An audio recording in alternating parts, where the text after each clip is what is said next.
I wanted to give a good shout out to the Republican Liberty Caucus who came down and Young Americans for Liberty. There are two noteworthy groups here in Arizona, and they hold us all accountable. This is your house. Welcome to the house, and thank you for keeping us free. Thank you very much. Thanks for being with us. Thank you, Mr. Chairman and members. My name is Ben Beckhart. I'm a volunteer for the Republican Liberty Caucus. We're here in opposition of this bill, respectfully oppose it. We'd ask that you vote no and let this tax expire. We do obviously agree that infrastructure is important with all the growth we've seen in Maricopa County. We just feel that this particular tax is unnecessary and no longer needed. I think if you look at all the different avenues that we're having infrastructure dollars coming in from the federal government, we've seen them pass multiple stimulus packages with trillions of dollars coming down to the states. We've also seen we have unprecedented amount of infrastructure spending coming in from our state budget. We also see cities and towns passing transportation bonds, spending a lot of their revenue on infrastructure.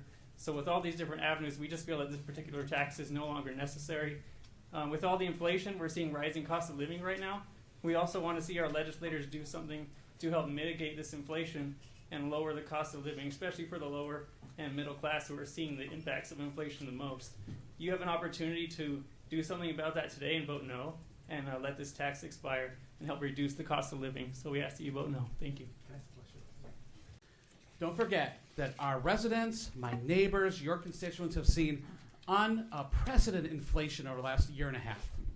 Costs are up. Everything to extend this just adds to that. Doesn't add any relief.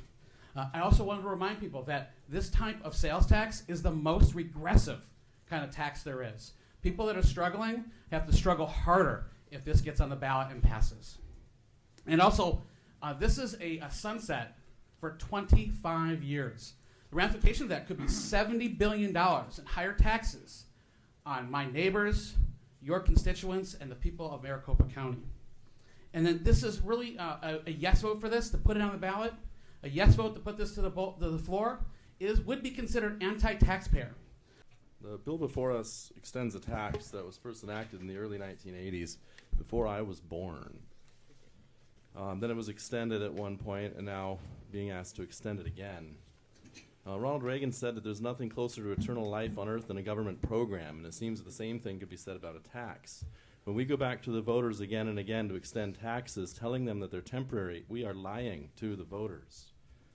The worst part about this is that it extends the tax from 20 years to 25. If the pandemic taught us anything, it's that transportation is a dynamic industry, and that the roads that were crowded only 2 years ago are now much freer because transportation habits have changed. This bill purports to address the transportation issues that we may be facing in 25 years, at the advent of an age when we're looking at driverless cars and other things coming down the pike.